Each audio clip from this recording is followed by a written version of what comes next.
Ta'ala kerana dia limpah dan dunia daripada dengan limpah dan dunia daripada Allah, maka pada malam ini kita dapat berkumpul bersama-sama melaksanakan solat jamaah, seterusnya berada di dalam majlis ilmu.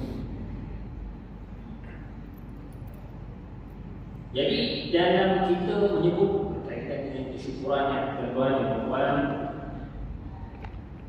maka jangan kita lupa bahawasanya kesyukuran yang sebenarnya, yang hakiki itu, kesyukuran yang hakiki itu, atau kita kata kesyukuran yang wajib itu ialah, yang bersyukur yang wajib itu ialah dengan kita melaksanakan segala syukuran Allah dan meninggalkan segala larangannya. Maka jika kita nak jadi orang yang benar-benar bersyukur, itu berhajat kepada ilmu. Kerana mana mungkin kita dapat mengenal apakah perkara yang wajib ke atas kita untuk kita laksanakan dia, dan bagaimana kita dapat tahu perkara yang haram ke atas kita yang wajib kita tinggalkan, melainkan dengan ilmu. Dan selain itu bila kita menyebut kesyukuran juga, maka hendaklah kita sentiasa ada dalam hati kesyukuran kita ke atas, di atas nikmat-nikmat yang Allah kurniakan kepada kita. Contohnya seperti kita dapat hadir solat berjamaah, pergi ke majlis ilmu, sedangkan dalam keadaan kita yang aman ini mudah kita nak menuntut ilmu di masjid, padahal ada saudara-saudara kita yang mereka ditimpa musibah, hidup dalam keadaan hilang keamanan, contohnya di bumi Palestin. Bagaimana saudara-saudara kita dizalimi oleh Yahudi, mereka seringkali berdepan dengan ancaman bunuh akibat peperangan. Tetapi kita di sini tidak berlaku sekian, kita dapat hidup dengan aman. Jadi dalam kita bersyukur di atas segala nikmat yang Allah kurniakan kepada kita, jangan kita lupa untuk kita berdoa. Bagi kita berdoa untuk saudara-saudara kita, kita doakan semoga mereka dikurniakan keselamatan dan kemenangan kepada saudara-saudara kita yang berjihad melawan kezaliman, yang berusaha untuk membebaskan bumi Palestin, yang mana sebenarnya pembebasan bumi Palestin itu adalah tanggungjawab semua umat Islam. Semua umat Islam, tanggungjawab kita bersama. Jadi tak dapat kita ke sana, tak dapat kita membantu secara fizikal, kita bantu mereka dengan doa kita dan apa yang kita ada lah, macam-macam lagi sumbangan. Contohnya sumbangan, bagi sumbangan yang kita mampu. Sekarang banyak NGO kan, kita menyumbang kita mampu kan, kita berdoa untuk saudara-saudara kita. Baik tuan-tuan dan puan-puan yang dirahmati Allah, jadi untuk mengisi kekosongan pada malam ini, sebelum ni pernah juga saya isi kekosongan dan saya telah bawa berkaitan dengan tadabbur suratul Ikhlas, yang mana pada pertemuan tersebut selesai ayat yang pertama. Jadi saya kata kalau ada rezeki bertemu lagi, saya isi kekosongan yang ada, sambung pada ayat yang seterusnya. Jadi pada malam ini insya-Allah kita sambung pada perbincangan ayat yang kedua dari suratul Ikhlas. Allah Ta'ala berfirman, Allahus Samad. Ini ayat yang kedua daripada suratul Ikhlas. Jadi dalam ayat ini firman Allah Ta'ala yang saya baca dah sebentar tadi, yang merupakan ayat kedua dari suratul Ikhlas, maknanya ialah Allah tidak berhajat kepada sesuatu dan segala tiap-tiap sesuatu berhajat kepadanya. Jadi ayat yang kedua ini mengandungi makna bahawa Allah Maha berkuasa ke atas segala tiap-tiap sesuatu. Allah Ta'ala berfirman di dalam surah yang lain, Inna Allaha laqawiyyun 'alil 'alamin. Maknanya sesungguhnya Allah Ta'ala tidak berhajat kepada sekalian alam. Al-'alam ini di sini dengan makna ma siwallah. Jadi apa yang selain Allah, makhluk, dan setiap makhluk adalah hadith, iaitu sesuatu yang wujudnya dimulai dengan ketiadaan. Asalnya tak ada, kemudian menjadi ada. Yang menjadikannya ada adalah Allah Ta'ala.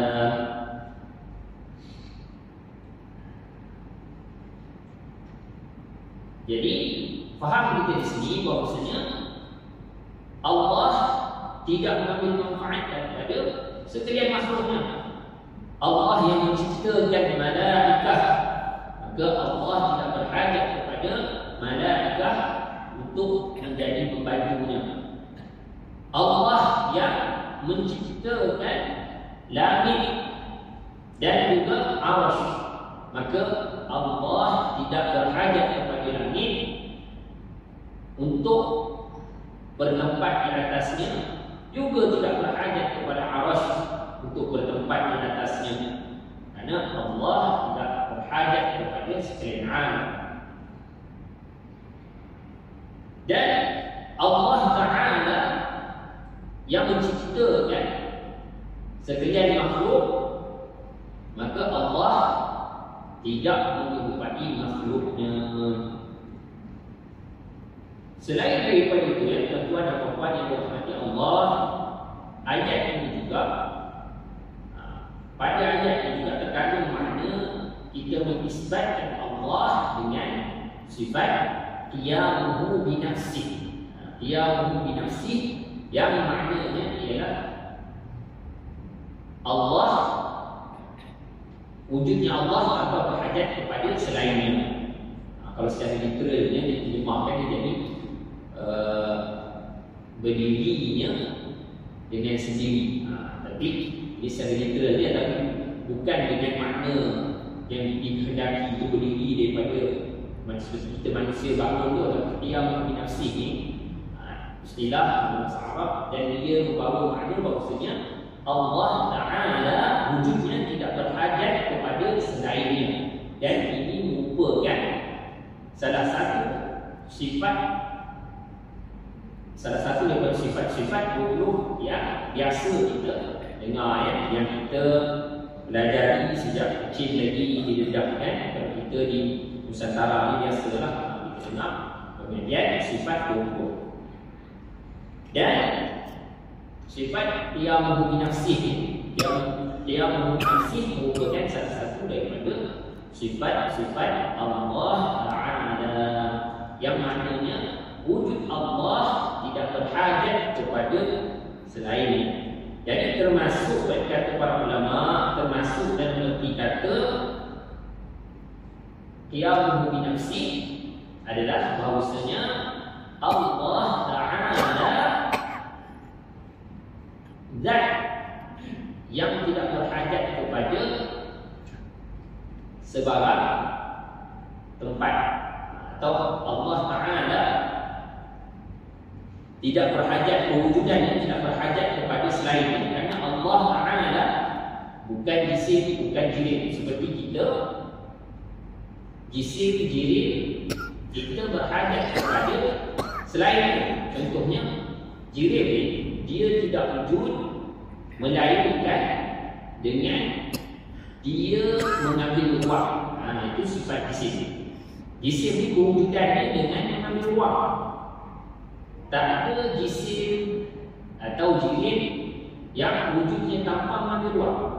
Adapun Allah Ta'ala bukan jin, maka wujud Allah tanpa berhajat kepada ruang.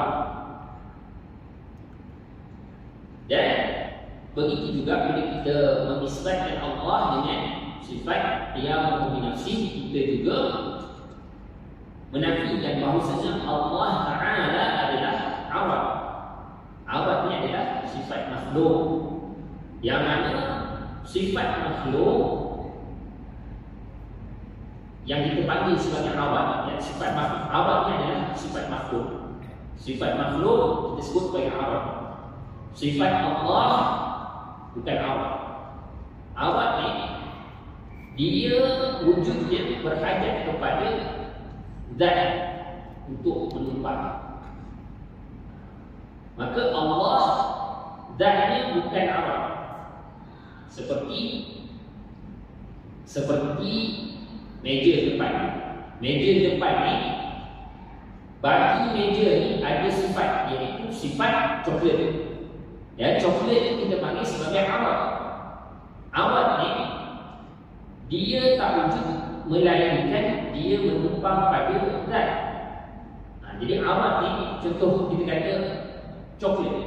Coklat tak mungkin dia wujud tanpa warna coklat. Warna coklat dia tak mungkin dia wujud melainkan dengan dia mengambil zat untuk dia bertempat padanya.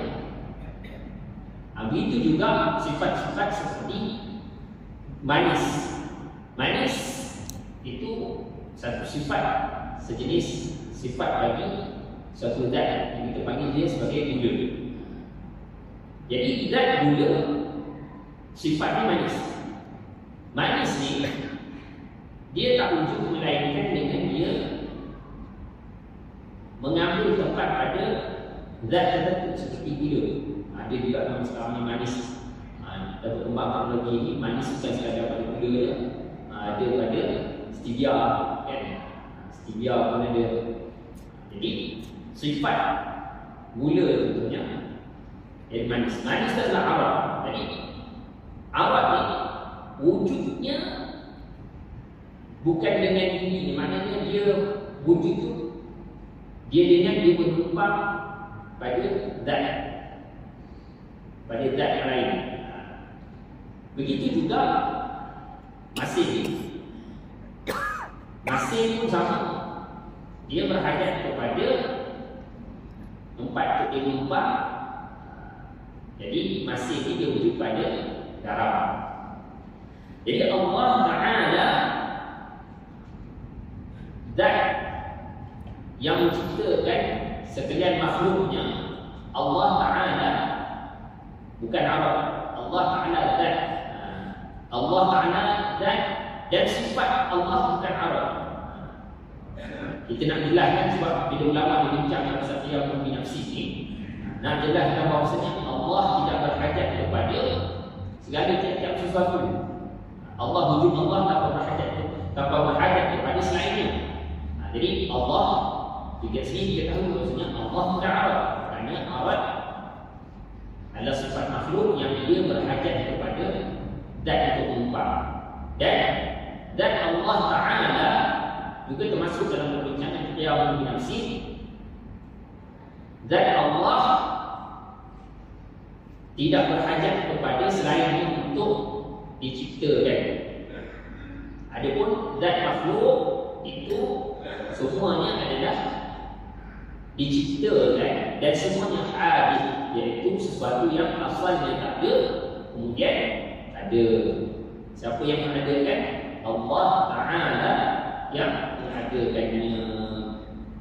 Jadi dalam ayat yang kedua ni, bila kita sebut bila Allah Ta'ala, bila kita teliti firman ini Allahu Samad, iaitu maknanya Allah tidak berhajat kepada sesuatu dan segala sesuatu berhajat kepadanya. Jadi terkandung dalam makna ini adalah nisbatan Allah dengan sifat qiyam bi nafsihi. Masuk dalam yang mana sifat qiyam bi nafsihi maknanya wujud Allah tidak berhajat kepada selainnya. Dia termasuk dalam ketika tersebut yang mana kita sebutkan tadi. Maknanya diketahui Allah bukan arat. Maknanya bukan arat ini maksudnya sesuatu yang berhajat kepada selainnya untuk menumpang, seperti warna coklat, hijau dan sebagainya, atau gula, atau manis, masin. Dan Allah Ta'ala tidak berhajat kepada selainnya untuk Allah wujud. Maknanya Allah tidak menciptakan, tetapi Allah sedia ada tanpa permulaan. Maknanya wujud Allah tidak dimulai oleh ketiadaan. Dan diketahui juga daripada ayat yang kedua, maknanya Allah tidak mengambil manfaat daripada sekalian makhluknya. Sebagaimana yang telah kita sebutkan. Jadi tak boleh kita kata Allah berhajat kepada sebarang perkara untuk Allah mengambil manfaat daripadanya, seperti mengatakan Allah menciptakan malaikat untuk menjadi pembantu Allah. Tak boleh cakap macam itu. Sebab kalau kita kata Allah berhajat kepada pembantu, maknanya seolah-olah kita menyatakan bahawasanya Allah mengambil manfaat daripada selainnya. Tapi sebabnya orang yang kerana disebabkan kejahilan di dalam ilmu fardhu ain, dalam ilmu aqidah, maka dia melafazkan kataan yang sedemikian. Pernah saya dengar ada orang sebut sedemikian. Dia sebut, dia kata Allah menciptakan malaikat sebagai pembantu Allah. Tidak, ini tidak benar. Bukan Allah menciptakannya sebagai pembantu, tetapi Allah menciptakan malaikat untuk menzahirkan kekuasaan Allah. Begitu juga makhluk yang lain seperti Arasy. Allah menciptakan Arasy bukan untuk Allah mengambil manfaat menjadikannya sebagai tempat habitatnya atau menetap di atasnya. Tidak. Ini sebagaimana telah disebut oleh Imam Sayyidina Ali radhiyallahu anhu, sebagaimana yang dinukilkan oleh Imam Abu Mansur Al-Baghdadi dalam kitabnya Al-Farq Bainal Firaq, disebut Inna Allah khalaqal 'arsy idharan bi qudratihi lam yattakhidhu makanan lidati. Maknanya sesungguhnya Allah Ta'ala menciptakan Arasy untuk menzahirkan kekuasaannya, bukan untuk mengambilnya sebagai tempat bagi zatnya. Disebut ini sebab nak menolak sebahagian dakwaan, ya, sebahagian golongan yang dakwaan sebahagian golongan yang mereka mengatakan bahawasanya Allah menetapkan Arasy. Ada yang seperti itu, yang mereka mengatakan Allah bersifat dengan istiqrar. Istiqrar itu maknanya menetap di Arasy. Ini menyamakan Allah dengan makhluk. Apatah lagi para ulama telah berijma', telah ada ijma' para ulama yang menyebutkan sebagaimana yang dinukilkan oleh Imam Abu Mansur Al-Baghdadi, ajma'u ala annahu la yahwihi al-makan wa la yajri alaihi zaman. Maknanya para ulama telah berijma' bahawasanya Allah Ta'ala tidak diliputi oleh tempat dan tidak berjalan ke atas masa. Ini telah menjadi ijma' atau kita kata kesepakatan dalam kalangan para ulama. Dan yang disebut ianya adalah ijma', maka ijma' adalah perkara yang tidak boleh diingkari kerana dia adalah satu kesepakatan.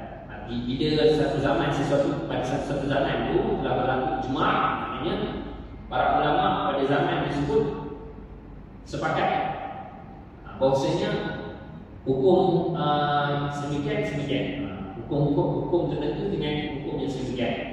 Maka setelahnya itu ijma' itu tidak boleh diingkari.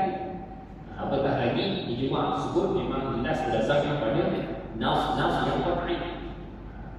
Nas yang paling jelas dari antaranya ialah laisa kamitslihi syai'. Maknanya Allah Ta'ala Maknanya segala tiap sesuatu tidak sama, ya, tidak menyerupai Allah. Makna daripada firman Allah yang dibaca tadi, segala tiap sesuatu tidak menyerupai Allah. Dan sesuatu di situ, syai' di situ, kata para ulama, ia dengan makna segala tiap sesuatu selain Allah. Jadi apa sahaja perkara yang membawa makna persamaan atau penyerupaan Allah dengan makhluk dinafikan daripada Allah Ta'ala. Termasuklah kita kata menetap di atas sesuatu, kerana itu datang dengan makna bertempat. Bertempat ni dia tak datang melainkan dengan makna bahawa sesuatu itu mengambil ruang. Kerana maksud daripada bertempat itu adalah ruang kosong yang diisi oleh sesuatu yang bersaiz. Ruang kosong yang diisi oleh sesuatu yang bersaiz. Contohnya, saya dikatakan bertempat di atas kursi. Kerana saya adalah sesuatu yang bersaiz yang mengambil ruang kosong yang ada di atas kursi. Jadi saya dikatakan bertempat di atas kursi.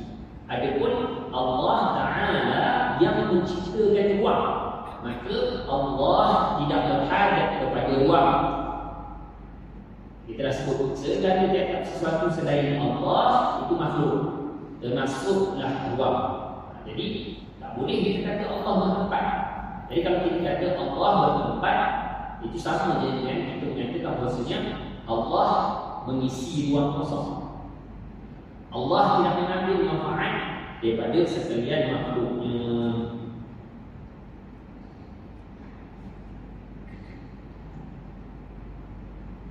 Jadi tuan-tuan dan puan yang dirahmati Allah, jika datang kepada kita, ya, atau kita dengar nafs tertentu yang secara literalnya seolah-olah memberi faham atau seolah-olah yang literalnya seolah-olah menunjukkan Allah berhadap kepada sesuatu, maka nafs tersebut bukan sebagaimana yang kita faham.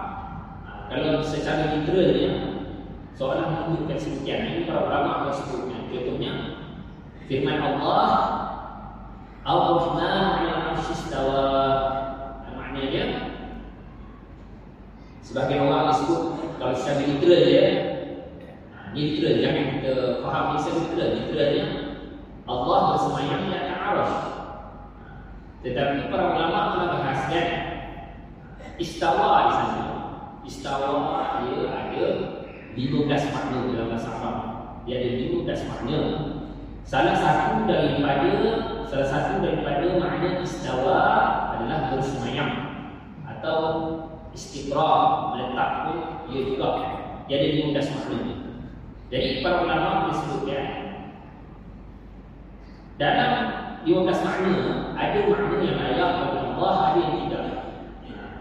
Makna yang tidak layak seperti istiqrar, meletak, bersemayam, lagi lurus. Contohnya dan imam dia disebut istawu sufufakum. Jadi dalam ayat ini tak boleh kita terjemahkan dia sebagai lurus. Tak kenalah lurus di atas arasy, tak kenalah. Istawa banyak makna. Sebab kalau dalam imam dia sebut istawu sufufakum, luruskan saf. Dan ada boleh datang dengan makna masak. Contoh orang Arab dia gunakan istawa Quran, adakah makanan adalah masak? Tak boleh juga di dalam ayat ini kita guna dengan makna masak. Dia ada 15 makna. Tetapi yang ulama kata antara makna yang layak yang tidak menyalahi nafs muhtamal yang kita baca sebentar tadi, laisa kamitslihi syai'. Antaranya ialah istaula. Istaula itu dengan makna menguasai. Istaula makna menguasai. Jadi istawa boleh juga datang dengan makna istaula dalam bahasa Arab. Boleh tengok dalam kamus. Ada lebih kurang dalam 15 makna. Jadi makna istaula itu layak. Bahkan memang Allah Ta'ala berfirman, Inna Allah ala kulli syai'in qadir. Allah berkuasa ke atas segala tiap-tiap sesuatu, dan termasuk sesuatu itu adalah arasy. Jadi Allah Maha berkuasa ke atas arasy juga. Jadi mentakwilkan dengan makna menguasai itu tidak bercanggah dengan nas yang muhkamat, dan juga tidak bercanggah dari sisi tidak menyalahi kaedah bahasa. Kerana memang ada makna. Jadi ini ulama yang ambil pendekatan takwil. Pendekatan takwil. Ada juga para ulama yang mereka mengambil pendekatan tafwid atau disebut sebagai takwil ijmali. Takwil secara general je lah, secara umum. Tadi takwil tafsiri yang disebut tadi, atau sebahagian ulama dikata takwil ijmali itu sebagai tafwid, maknanya menyerahkan maknanya kepada Allah. Jadi ada sebahagian ulama dia mengambil pendekatan, mereka beriman dengan penyebutan istawa dalam ayat tersebut yang dinisbahkan kepada Allah tanpa mereka memperdalam maknanya, dalam keadaan mereka meyakini bahawasanya makna tersebut bukan dengan makna yang menunjukkan, bukan datang dengan makna yang membawa kepada persamaan Allah dengan makhluknya. Tapi mereka meyakini di sana istawa disebut dengan, mereka beriman dengan penyebutan istawa dalam ayat tersebut dengan makna yang layak bagi Allah tanpa mereka memperdalam maknanya. Sebab itu Imam Nawawi disebutkan dalam berinteraksi dengan ayat mutasyabihat, dengan nas mutasyabihat ini, dengan nas mutasyabihat ini, ada dua mazhab dalam interaksi dengan nas mutasyabihat ini. Ada dua mazhab. Yang pertama ialah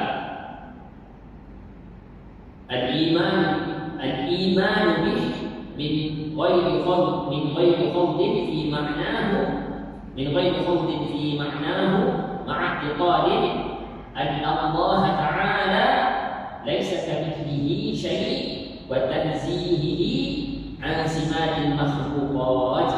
Maknanya yang pertama kata Imam Nawawi, beriman bihi maknanya dengan nas tersebutlah tanpa memperdalam maknanya, tanpa memperinci dalam makna istawa, dengan iktikad bahawasanya Allah tidak sama dengan makhluk.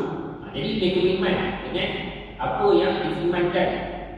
Contohnya atau apa yang terkandung dalam hadis atau ayat Al-Quran, bahawasanya Allah berfirman sedemikian. Mereka menyifatkan perkara tersebut, menyifatkan penyebutan tersebut tanpa mereka memperdalam maknanya, dengan mereka beriktifat bahawasanya makna daripada ayat tersebut tidak makna daripada ayat tersebut bukan dengan makna yang membawa persamaan Allah dengan makhluk, dan mereka tanzihihi an simatil makhluqat, dan mereka memujikan Allah Ta'ala dari sebarang sifat-sifat makhluk. Itu yang pertama. Jadi yang pendekatan yang pertama ini yang panggil tafwid atau takwil ijmali, tanpa memperdalam maknanya. Adapun yang kedua kata Imam Nawawi, al-iman takwiluhu bima yaliqu, itu mentakwilkannya dengan apa yang layak bagi Allah Ta'ala. Jadi sebahagian ulama yang pendekatan takwil dalam berinteraksi dengan nas mutasyabihat. Contohnya nas jadi disebut nas mutasyabihat ini, itu merujuk kepada nas yang dia mengandungi lebih daripada satu makna. Contohnya kita sebut tadi Ar-Rahman 'ala al-'arsy istawa, dia mengandungi lebih daripada satu makna. Jadi ada sebahagian ulama yang beriman dengan ayat tersebut tanpa memperdalam maknanya. Ada yang sebahagiannya mereka mentakwil. Jadi yang disebut tadi sebahagiannya mentakwil dengan makna yang layak kepada Allah, iaitu Allah Ta'ala menguasai arasy. Tetapi ada sebahagian ulama yang digunakan dalil ini untuk mereka mengatakan Allah Ta'ala menetap di atas arasy. atau bertempat di atas arasy. Jadi ini tak benar. Ulama telah tolak sebab perkara tersebut bercanggah dengan nas muhkamat yang lain. Contohnya firman Allah, laisa kamitslihi syai'. Itu jelas disebutkan Allah tidak sama dengan makhluk. Jadi kalau mengatakan Allah menetap di atas arasy, sudah menyamakan Allah dengan sifat makhluk, menetap, ambil ruang.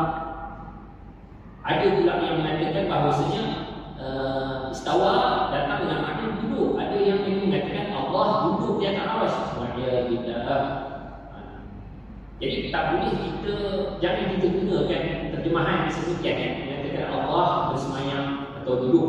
Kerana dalam bahasa Melayu istawa itu bahasa Arab yang kita sebut dia ada 15 makna. Ada pun dalam bahasa Melayu bersemayam.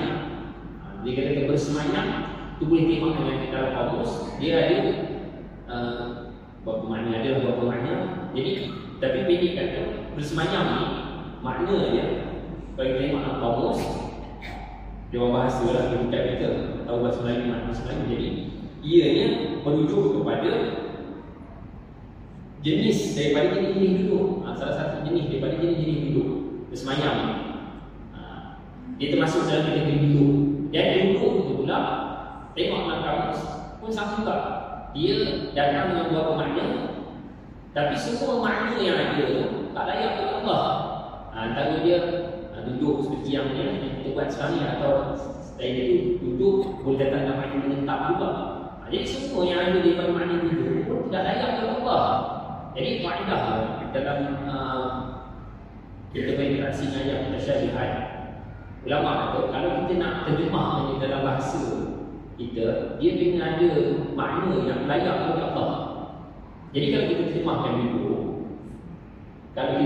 duduk, sedangkan dari segi bahasa kita Allah duduk itu tak datang dengan makna melainkan di bawah makna yang menyamai Allah dan makhluk, dia tak boleh diterjemahkan duduk bersemayam, tak boleh. Sebab makna dari bahasa kita, dia tak dapat mengandung makna. Kerana bersemayam atau duduk itu salah satu daripada makna istawa. Sedangkan istawa dalam bahasa Arab itu ada 15 makna, dan salah satu maknanya adalah menguasai. Tapi kalau kita nak terjemahkan sebagai Allah menguasai arasy, itu tak masalah. Dan memang sebahagian ulama menyebutnya sekian. Ini yang disebut pandangan yang dua kaedah ni ataupun dua golongan. Sama ada mengambil pendekatan takwil ijmali atau tafwid, takwil ijmali atau tafwid, atau yang disebut sebagai takwil tafsili.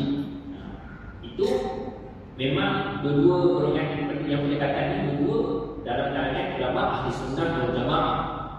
Yang bukan di kalangan ahli sunnah yang mengatakan Allah menetap di atas arasy atau duduk di atas arasy atau berada di atas arasy. Ini tak ada. Ini terkeluar daripada pahaman ulama ahli sunnah. Dia kan ijma' para ulama. Jadi tak ada ulama yang disebut semikian. Kalau yang ada yang mengatakan semikian, maka itu tidak benar. Dah ada ijma' para ulama. Jadi kita faham tu. Jadi kalau kita dah tahu ni, jangan kita terjemahkan dengan perkataan yang membawa makna yang tidak layak bagi Allah. Walaupun kita kata saya nak terjemahkan, sebab dalam ayat kita kata istawa, jadi saya terjemahkan secara literal. Tak kita terjemahkan secara literal, masalahnya makna yang kita terjemahkan itu tidak mengandung makna yang layak bagi Allah. Bahkan bawa makna yang menunjukkan kekurangan, atau bawa makna Allah bersifat dengan sifat makhluk. Jadi tak boleh. Macam kita kata duduk kan, dia tak boleh kata Allah duduk. Sekali duduk ni tak datang makna dia. Bila kita kata duduk di atas sesuatu, itu maknanya benda sesuatu yang duduk tu, dia adalah sesuatu yang berbisik. Kerana duduk ni, dia tak, kita tak panggil kata duduk, melainkan dia mesti bertemu antara dua jisim, dan salah satu jisim yang bertemu tu, dia mesti bahagian bawah. Contoh macam saya kata, saya duduk di atas kursi. Kalau saya tak temukan jisim saya bahagian bawah saya di atas kursi, contoh saya tongking di atas kursi, kepala saya berada di atas kursi, orang tak boleh duduk. Jadi duduk tu sendiri dia mesti bawa faham bahawa jisim itu, dia bahasanya dua jisim bertemu, dan salah satu jisim yang bertemu itu mesti bahagian bawah. Jadi kalau kita kata Allah hidup, maknanya dah menjadikan Allah seperti makhluk, ada anggota-anggota tertentu. Bertemu Allah dengan sesuatu yang lain, waliyadzubillah. Baik, jelas kan? Jadi kalau datang kepada kita orang bawa kan nas-nas yang zahir, ya, zahir maknanya seolah-olah membawa makna persamaan Allah dengan makhluk, jadi tak boleh kita pegang dengan zahir ni. Ada selain daripada itu ada nas-nas lain lagi. Tapi itu saya tunjukkan salah satu contoh je lah. Jadi pendekatan ulama sama ada kita beriman dengan ayat tersebut atau nas tersebut tanpa kita mendalam maknanya. Kalau kita tak nak ambil pendekatan takwil, kita tak nak ambil pendekatan ulama yang menyatakan dengan makna muasal, itu tak ada masalah. Boleh kita ambil pendekatan ulama yang kata kami beriman dengan ayat ini tanpa mendalam maknanya. Kami serahkan maknanya kepada Allah. Allah yang pertama, tak ada masalah. Kalau tak nak pendekatan tersebut, boleh ambil pendekatan ulama yang kata istawa dengan makna muasal. Kedua-duanya itu dalam kalangan ulama Ahlussunnah. Yang bukan Ahlussunnah ni yang menyatakan Allah berada di atas arah atau bertempat di atas arah. Ini menyalahi apa yang ulama salaf tersebut dan juga antaranya Al-Imam Al-Tahawi dalam kitabnya Al-Aqidah Al-Tahawiyah, beliau mengatakan la tahwihi jihad situ kasairil mubtada'at. Maknanya, ini dalam masalah Imam Tahawi. Dia kata Allah Ta'ala tidak diikuti oleh arah enam sebagaimana sekalian makhluknya. Arah yang enam itu atas, bawah, depan, belakang, kiri, kanan. Jadi tak sah kita mengatakan Allah itu berada di atas atau di bawah sesuatu atau di depan sesuatu, di belakang sesuatu. Kerana bagi Allah tak disifatkan dengan diikuti oleh arah. Allah tidak diikuti oleh Tuhan. Maka Allah Ta'ala tiada baginya arah. Kerana arah itu ada, dia kelaziman bagi sesuatu yang mengambil ruang. Bagi kita ada arah, kerana kita mengambil ruang. Allah Ta'ala yang menciptakan ruang, maka Allah tidak disifatkan dengan arah. Jadi Imam Tahawi sebutkan sedemikian. Dia kata Allah tidak diikuti oleh arah enam sebagaimana sekalian makhluknya. Sekian makhluk, diri makhluk semua tak terlepas dari diikuti oleh arah. Mesti ada arah depan, belakang, kiri, tapi Allah tidak seperti makhluk. Dan Imam Tahawi sebutkan, dia kata wa man wasafallahu bima'na lil ma'ani bashar faqad kafar. Barang siapa yang memaknai Allah dengan salah satu daripada makna-makna bagi pada azan sampai sikit.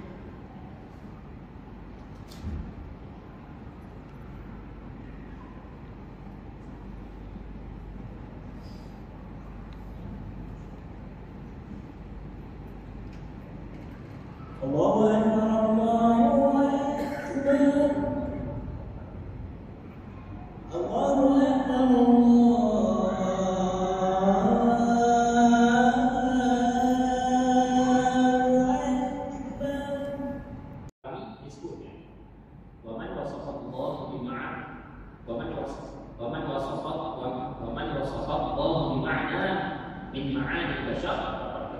barang siapa yang memaknai Allah dengan salah satu daripada sifat-sifat manusia, maka dia kufur. Maknanya tak boleh kita beriktikad bahasanya Allah sifatnya sama dengan makhluk dari sebarang aspek. Sama ada dari sudut zat sifatnya maupun kekuatan. Kalau kita mengatakan Allah bertempat, itu sama dengan makhluk. Kita mengatakan dan Allah mengambil ruang. Kerana sudah sebut tadi, bertempat itu maknanya adalah ruang kosong yang diisi oleh sesuatu yang bersaiz.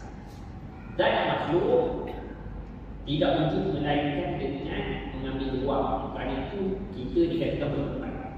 Tetapi zat Allah tidak berhajat kepada selainnya. Termasuklah Allah tidak berhajat kepada ruang yang Allah ciptakan.